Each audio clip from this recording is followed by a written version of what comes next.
ku munsi umwe ubucuruzi bwa peteroli na gaze bwinjiriza ababukora miliyari 3 z'amadolari y'inyungu yuzuye neza ya nyuma.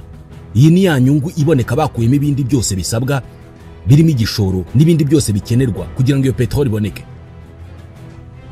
Mu mwaka umwe peteroli na gaze byinjiriza abicuruza trillion 4 na miliyari 300 z'amadolari. Izi ni miliyari 4,300 z'amadolari ibituma uru rwego rubu rwa gatanu ku isi rwinjiza amafaranga menshi kurusha izindi zose. Ubucuruzi bw'ibiribwa, ubucuruzi bw'imiti n'ubucuruzi bw'amabuye y'agaciro zose ni inzego ziri nyuma ya peteroli na gaze mu kwinjiza amafaranga menshi ku isi. Mu nzego enye ziri imbere y'urwego rwa peteroli na gaze, hafi ya zose zishingira n'ubundi ku bucuruzi bwa peteroli na gaze. Nk'urwego rw'imodoka, ubwo ni ukuzikora no kuzicuruza, ni urwego rushingira cyane kuri peteroli na gaze. Ibi birumvikana. Muri rusange peteroli na gaze ni umutima w'ubukungu bw'isi. Ibi ni umutima w'ingufu zikoreshwa mu gukora hafi ya buri kintu cyose twabonye kuri iyi si. Hari impamvu ibihugu bifite inganda nyinshi ari byo byohereza umwuka mwinshi wangiza ikirere, kubera ko nyine inganda zabyo zikora ibintu byinshi bityo ikirere kikandura. Iyo peteroli itaza kubaho ntabwo tuba tubayeho ubu buzima turiho uyu munsi. Ibyo buri wese yabibona. Muri rusange peteroli na gaze ni umutima w'ubuzima bwacu, kubera ko iyo bitabaho wenda ikirere cyacu nticyandure, byari kurangira natwe ubwacu ntacyo twigejejeho nk'ikiremwa muntu. Kugira ngo wumve neza akamaro ka peteroli mu guhindura ubuzima bw'ibihugu, utekereze ko mu mwaka ushize 2024 ubukungu bwa Guyane bwazamutseho 43.6%. Sinzi niba ubyumva neza, 43.6% mu mwaka umwe. Kuva mu 2015 ubwo byatangazwaga ko muri iki gihugu habonetse peteroli, ibintu byose byatangiye kuzamuka ku muvuduko utari warigeze kubaho mu mateka y'ibihugu mu myaka ya vuba. Mu 2022 ubukungu bw'iki gihugu gito bwazamutseho 63%, biba 38% mu mwaka wa 2023. Bikomeje kuri uyu muvuduko, ubukungu bwa Guyane buzazamuka ku kigero cy'115% mu 2029. Ingingo bigoye kwiyumvisha cyane ko iki gihugu cyahoze kiri mu bihugu bikennye ku isi mu myaka mike ishize. Muri rusange bishobora kugera mu 2035 Guyane ari igihugu cyateye imbere ku buryo bufatika ugereranije nuko cyari kimeze ejo bundi mu bihe bya COVID-19. Izi ni imbaraga za peteroli. Bamwe mu bahanga bavuga ko uyu mutungo kamere ari umwe mu yahinduye ubuzima bw'ibihugu ku isi kurusha undi mutungo wari wose watekereza. Iyi peteroli niyo yatumye ushobora gutandukanya ubutayu bwa Dubai na Yemen. Byose ni ibice biri mu butayu, ariko kubera ko hamwe hari peteroli nyinshi, ubwo butayu bwuzuyeho inzu n'ibindi bikorwa remezo, bukaba indoto za benshi kuhakandagiza ibirenge. Mu gihe ahandi ari agace kari mu dukennye cyane ku isi. Uyu mutungo kamere ufite agaciro kangana uku, uyu mutungo uhindura ubuzima bw'ibihugu mu kanya nk'ako guhumbya, uyu mutungo wabaye isoko y'iterambere tugezeho uyu munsi, uyu mutungo ushobora kuzaboneka mu Rwanda mu myaka iri imbere.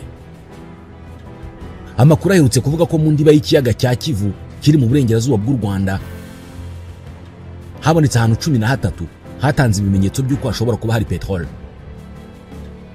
Uyu munsi ibi ni icyiciro cya mbere gusa cy'ibi bimenyetso, kubera ko ubushakashatsi buzemeza ko peteroli hari bidashidikanywaho bushobora gutwara imyaka irenga 5 cyangwa sinarenze iyo ngiyo, bitewe n'uburyo buhenze ndetse n'uburyo bushobora kugorana bitewe n'izindi mpamvu zirimo hakorerwa isuzuma. Gusa muri rusange iki ni ikimenyetso cy'ibanze cy'ibishoboka. Ni ikimenyetso cy'ibanze kandi gitanga icyizere cy'uko koko bishoboka cyane ko peteroli yaba iri mu kiyaga cya Kivu. Ariko ubundi iyi peteroli iramutse ibonetse muri Kivu, byasaba iki kugira ngo icukurwe? Yazatangira kuvomwa cyangwa se gucukurwa ryari? Hanyuma amahirwe yo kubona peteroli mu kiyaga cya Kivu ari ku kihe kigero ugereranije n'ahandi peteroli yagiye iboneka? ibi byose reka tubivugeho. Ku rwego mpuzamahanga peteroli ikunze kuvumburwa munsi y'ubutaka busanzwe aho kuba munsi y'amazi y'inyanja cyangwa andi mazi magari. 30% bya peteroli icukurwa ku isi uyu munsi icukurwa mu butaka busanzwe ahantu abantu batuye. Gusa munsi y'amazi naho ni hamwe mu hantu hazwiho kuba umutungo kamere uhagije wa peteroli, uretse ko hari ubwo idacukurwa cyangwa se itavomwa kubera izindi mpamvu zirimo kuba bihenze, ubundi ugasanga bikeneye ikoranabuhanga ridasanzwe, cyangwa se ugasanga ingaruka byagira ku binyabuzima ari nyinshi cyane kurusha kuyireka. Mu Kivu haramutse harimo peteroli yaba iri muri cya gice cya 30% cyaho peteroli iba iri munsi y'amazi aho kuba munsi y'ubutaka. Igitekerezo cyo gushakisha peteroli mu Kivu kimaze igihe kinini, ahanini kubera indi myuka irimo gaz metane na dioxide de carbone iri muri icyo kiyaga kiri mu bya mbere bifite ubujyakuzimu burebure muri Afurika no ku isi yose. Gusa kuva mu 2006 ubwo Uganda yatangazaga ko yabonye utugunguru twa peteroli tugera kuri miliyari 6,500,000 munsi y'ubutaka bwayo, ibikorwa byo kuyishaka mu tundi duce ko mu biyaga bigari byashyizwemo imbaraga. Ikindi kimenyetso cya peteroli cyaje kuboneka muri Repubulika ya Demokarasi ya Kongo ku ruhande rwayo rw'ikiyaga cya Tanganyika gihana imbibi n'u Burundi. Ibikorwa byo kubyaza umusaruro iyi peteroli biracyari hasi cyane muri iki gihugu. Gusa aya makuru yabaye indi mpamvu ikomeye cyane yatumye u Rwanda rwongera kandi gushyira imbaraga mu bikorwa byo gushakisha peteroli mu kiyaga cya Kivu. Ubu bushakashatsi bumaze kugaragaza ahantu 13 hatanga icyizere cy'uko haboneka peteroli, uretse ko ubushakashatsi buzakomeza gukorwa kugira ngo bwemezwe neza. Kubona peteroli ni ikintu gishobora gutwara imyaka myinshi hakorwa ubushakashatsi. Ku ikubitiro abashakashatsi bahera ku bimenyetso by'ibanze birimo amateka y'ahantu, ubwoko bw'ubutaka n'amabuye ahari, imyuka ihari n'ibindi. Ku kiyaga cya Kivu ibi byahereye kuri gaz metane. Iyi gaze ishobora kuba ikimenyetso cy'uko ahantu runaka hari peteroli. Nyuma abashakashatsi bakoze ubushakashatsi bwo kureba ikintu kiri munsi y'ubutaka, gusa ibi bikorwa hakoreshejwe ibyitwa radiation aho gucukura.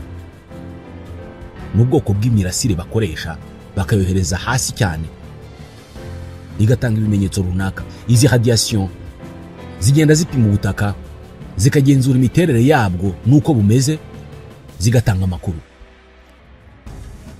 Aya makuru niyo yerekanye ko hari ahantu 13 mu kiyaga cya Kivu hashobora kuboneka peteroli.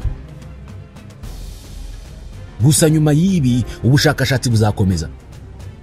Ubu intambwe ikurikiyeho ni ugupima muri ahantu hose hatanga icyizere, hakarebwa niba koko hari peteroli. Ibyo ni akazi kazatwara igihe kirekire kubera ko bisaba gukoresha imashini zinjira mu butaka cyangwa se mu mazi niba bayibonye mu mazi, zikagera hasi cyane, zikazana ibirimo isayo yo munsi y'ayo mazi, zikazana amabuye n'ibindi bihaboneka, bikabanza bigapimirwa muri laboratoire zikora ko kazi kenshi ziri mu bihugu byateye imbere. Kugera kuri iyi ngingo ntabwo ari ikintu cyoroshye kubera ko gupima umwobo umwe wonyine bishobora gutwara agera kuri miliyoni 15 z'amadolari, ayarenga miliyari 19 z'amafaranga y'u Rwanda.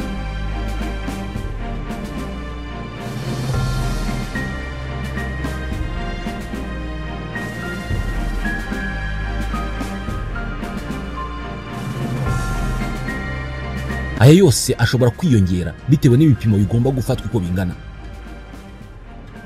Muri rusange gukura peteroli munsi y'amazi nibyo bihenda kurusha kuyikura munsi y'ubutaka bisanzwe.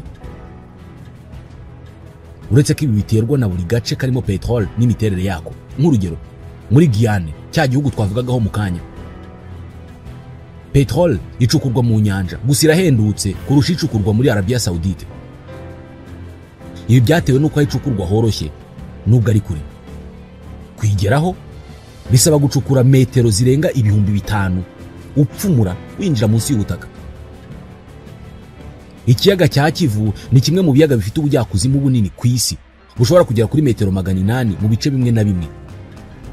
ni hafi kilometero, uretse ko muri rusange impuzandengo y'iki kiyaga ari metero hafi 400 z'ubujyakuzimu. Peteroli iramutse iri hafi kandi ntibiri munsi y'urutare n'ahandi hantu hagoye kuyicukura, amahirwe yo kugira ngo izacukurwe itanga umusaruro yarushaho kwiyongera.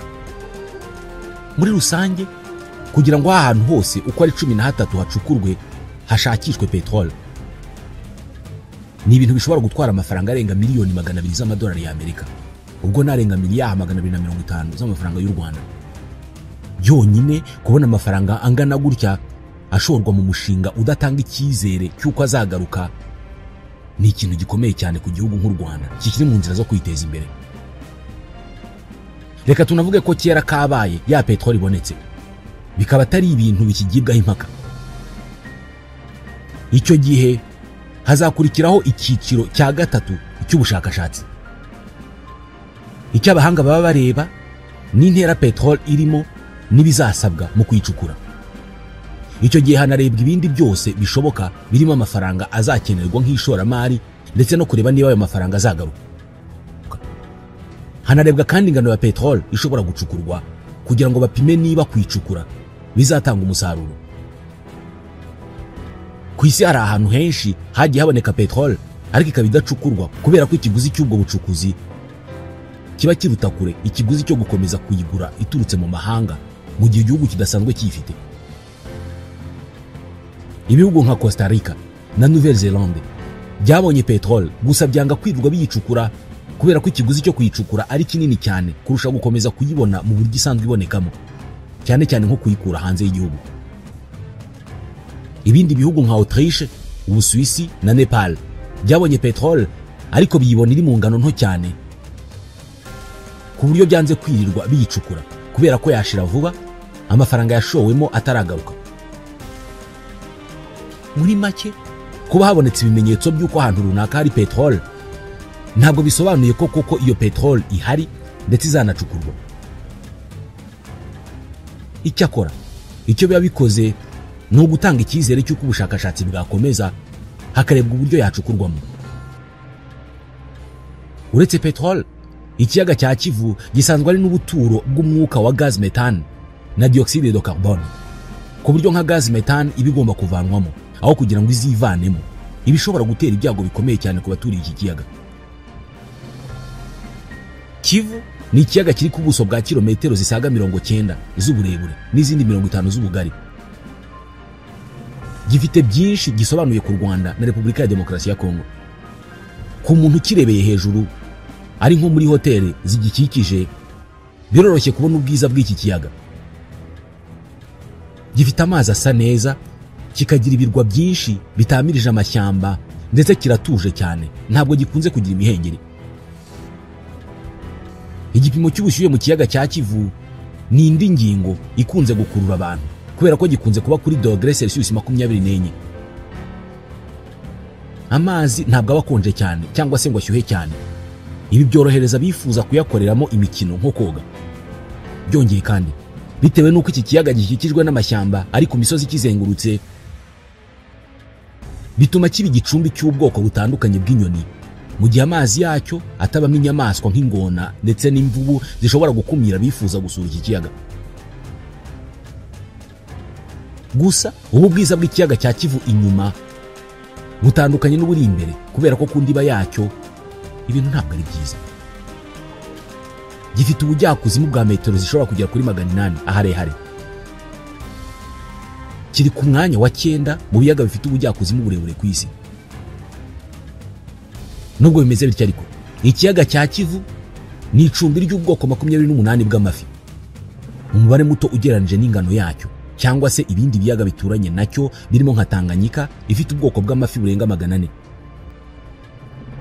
Imwe mu mpamvu nyamukuru zituma Kivu itaba ubuturo bwishimirwa n'amafi ni uko ubuzima mu ndiba y'iki kiyaga budashoboka kubera ko ntabwo haba umwuka wa oxygene usanzwe ari moteri y'ubuzima.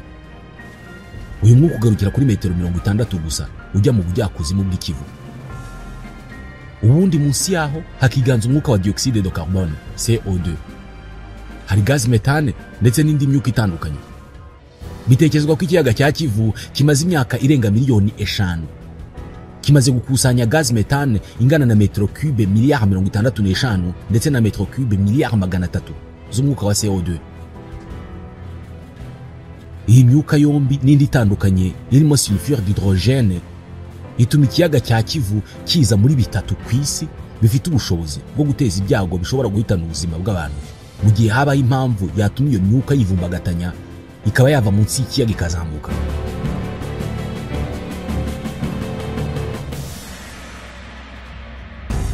Nk'umwuka wa CO2 watuma abantu badahumeka mu gihe gaz metane ishobora guteza inkongi zikomeye z'umuriro. Ibi ntabwo ari inkuru mbarirano kubera ko ibi byago byabayeho mu 1984 ubwo abaturage 37 baturiye ikiyaga cya Manun kiri hafi y'uruhererekane rw'ibirunga bine ruzwi nka Oku muri Cameroon bapfaga mu buryo bwasobanuwe na bamwe muri ibyo bihe nk'ibitero by'iterabwoba. Nyuma y'imyaka ibiri abandi baturage barenga 1700 bari batuye mu birometero 25 uvuye ku kiyaga cya Nios kiri muri rwa ruhererekane rw'ibirunga muri Cameroon nabo bitabye Imana bapfurupfuru ujya gusa nk'urw'abapfiriye hafi y'ikiyaga cya Manun dore ko byombi binaturanye. Ibi byahagurukije abashakashatsi batandukanye ku rwego rw'isi babanje gukeka ko izi mpanuka zirimo guterwa n'iruka ry'ibirunga bikikije ibyo biyaga ririmo kubera munsi y'ubutaka. Uretse ko amakuru yavanywe mu bushakashatsi yavuguruje ibyo bitekerezo, nyuma byaje gutangazwa ko intandaro y'izi mpanuka zombi ari ukwivumbagatanya k'umwuka wa CO2 wari munsi y'ibiyaga byombi, aho wakomeje kwiyongera mu gihe cy'imyaka myinshi kugera ubwo ugize ikiwukoma cyangwa se ikiwuhungabanya gishobora kuba inkangu, umutingito, imvura nyinshi n'ibindi bitandukanye bituma uzamuka. Nko ku mpanuka y'ikiyaga cya Nios, iyi CO2 isanzwe ihumanye yageze mu birometero 25 uvuye ku kiyaga, maze kubera ko uyu mwuka ufite uburemere buruta bwa oxygene dusanzwe duhumeka ukomeza kuba munsi yayo mu gihe gito mu kirere kiri hafi y'abantu bituma bawuhumeka, ari nacyo cyaje kubahitana. Imiterere y'ikiyaga cya Kivu nayo imeze neza nk'ibiyaga bya Nios na Manun byo muri Cameroon kubera ko iki kiyaga nacyo kibitse umwuka mwinshi wa CO2 ujya kungana na 2% by'ingano ya CO2 yoherezwa mu kirere iturutse ku isi buri mwaka. Ubusanzwe CO2 igera mu ndiba y'ikiyaga binyuze mu buryo burimo amazi aturuka mu nda y'isi akaba yakwinjira munsi y'ikiyaga, kandi aya mazi hakunze kuba arimo ingano nyinshi ya CO2 ndetse yifitemo umunyu mwinshi, ari nayo mpamvu aguma mu ndiba y'ikiyaga aho kuzamuka. Hari kandi kuba ibikoma by'ibirunga cyangwa se magma bishobora kuva mu kirunga bikajya mu ndiba y'ikiyaga noneho bikahamara imyaka myinshi, maze uruhurirane rwabyo ndetse no kubora kw'ibindi bintu biri mu ndiba y'ikiyaga byose bikazabyara gaz metane nyuma y'imyaka myinshi. Imiterere y'ubukonje iba munsi y'ibiyaga ituma kwivanga kw'amazi ndetse n'iyo myuka byoroha. Igiteye impungenge nuko ingano ya CO2 na gaz metane igenda yiyongera mu Kivu kubera ko hari ubushakashatsi bwagaragaje ko ingano yayo yiyongereho 30% mu myaka 30 ishize. Ni mu gihe kandi hari ubushakashatsi bwerekanye ko ubuzima bwigeze kuzima hafi y'ikiyaga cya Kivu, bigakekwa ko icyo gihe bishobora kuba byaratewe n'ubwiyongere bukabije bwa CO2 mu kirere nyuma y'uko yari imaze kuzamuka iva mu kiyaga cya Kivu. Ku rundi ruhande, abahanga mu bijyanye n'ubutabire bagaragaje ko nubwo nta mitingito n'ibindi byatuma gaz metane na CO2 biva mu kiyaga cya Kivu mu buryo butunguranye, ariko ngo iyi gaze ibigomba n'ubundi kuzavamo mu gihe kiri hagati y'imyaka 800 n'igihumbi. Ari nayo mpamvu ibikorwa byo gutangira kwitegura icyo gikorwa no gushaka uburyo cyaburizwamo ari ingenzi cyane. Ntabwo ari ibanga ko ikiyaga cya Kivu ari kimwe mu biyaga bishobora guteza ibyago bikomeye cyane ku bagituriye, ndetse bamwe ntabwo batinya kucyita ikiyaga cy'urupfu bitewe n'uburemere bw'ibyago gishobora guteza mu gihe cyaba kititaweho. Ibi nibyo byatumye ibihugu by'u Rwanda na Repubulika ya Demokarasi ya Kongo bisangiye iki kiyaga bigirana amasezerano akubiyemo n'uburyo bwo kubyaza umusaruro ingano iri hejuru ya gaz metane iri mu Kivu, aho kurindira ko izagira ikikoma igaturika ikaba yakwica abantu ikanangiza ibikorwa bitandukanye. Ibi bijyanye n'uko iki kiyaga gifite ibyago byinshi byo kuba cyagira izindi mpanuka, na cyane ko kiri mu birometero 7 gusa uvuye ku kirunga cya Nyiragongo, kandi iki kirunga gifite ubushobozi bwo kuruka. Ku rundi ruhande, bijyanye n'uko iki kiyaga kiri ahantu hagenda hasaduka, byitezwe ko imitingito ikomoka kuri iryo saduka ry'ubutaka ishobora kugira uruhare rukomeye cyane mu kongera ibyago byo kuba gaz methane na CO2 biri mu Kivu bishobora guhungabana, bikaba byazamuka. Mu gihe iri turika ryabaho, ryagira ingaruka zikomeye cyane kubera ko ikiyaga cya Kivu gituriwe n'abarenga miliyoni 2 ku ruhande rwa Kongo n'u Rwanda. Ariko ubwinshi bwa CO2 ndetse na gaz methane iri muri iki kiyaga bushobora gutuma ingaruka zigera kure cyane, kuko mu kiyaga cya Nyose havuyemo metero cube miliyoni 80 za CO2 zageze mu birometero 25 uvuye ku kiyaga. Ubwo wakwibaza uko byagenda mu gihe mu Kivu haba impanuka imeze gutyo, kandi cyo kibitse metero cube miliyari 300 za CO2. Bumwe mu buryo bwo kwirinda izi ngaruka zose ni ukubyaza umusaruro gaz methane iri mu Kivu, dore ko isanzwe yifashishwa mu bikorwa birimo gutanga umuriro w'amashanyarazi. Inyigo zagaragaje ko mu kiyaga cya Kivu harimo gaz methane ihagije ku buryo ishobora kubyara amashanyarazi angana na megawatt zishobora kugera kuri 700 ku mwaka mu gihe cy'imyaka irenga 50 iri imbere.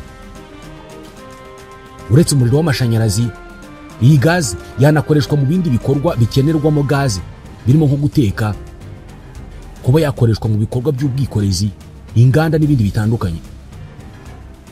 Kuva mu 2011 u Rwanda rwatangiye ubufatanye n'ikigo cy'Abongereza cyitwa Counter Global mu rwego rwo kugira ngo harebwe uburyo gaz methane yabyazwa umusaruro muri ibi bihe aho kuzarindira kwiteza ibyago.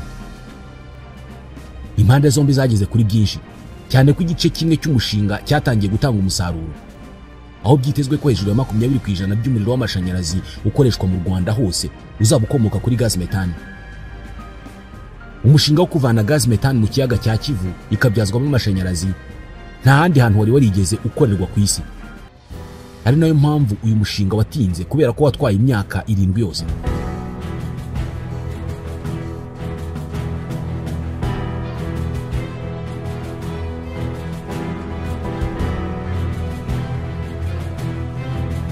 Kugira ngo gaz ikurwe mu mazi, hoherezwa amatiyo maremare mu ndiba y'ikiyaga muri metero zishobora kugera kuri 350 nk'uko bimeze mu Kivu. Ubundi ayo matiyo akanyuramo amazi avanze na gaz methane na CO2. Nibura buri saha metero cube 20,000 za gaz methane zirazamurwa zigatunganywa. Mu kuzamurwa, aya mazi ayungururwa inshuro 2. Bwa mbere bikabera munsi y'amazi ariko mu buryo bworoheje, ubundi akongera kuyungururwa ageze mu bitembo biri hejuru y'amazi, ari naho gaz methane itandukanyirizwa n'amazi ndetse na CO2. Iyi gaz methane ihita yoherezwa ku ruganda ruri ku birometero 13 ku nkombe z'amazi inyuze mu matiyo yabugenewe, ubundi igatunganywa neza igakorwamo amashanyarazi ashyirwa mu muyoboro mugari w'igihugu. Amazi na CO2 byasigaye bisubizwa mu kiyaga. Uretse umushinga wa Kivu Watt, hari n'undi mushinga w'ikigo cyitwa Shema Power Lake Kivu cyashoye akayabo muri uyu mushinga, kigamije kuzabyaza umusaruro gaz methane yo mu Kivu ikavamo umuriro w'amashanyarazi ugera kuri megawatt 75. Ku rundi ruhande, ikigo cyitwa Gazmeth Energy nacyo cyashoye menshi cyane mu bijyanye no kubyaza umusaruro gaz methane. Biramutse bigenze neza, ikiyaga cya Kivu kigaha u Rwanda petrol na gaz methane byaba ari nk'amata abyaye amavuta.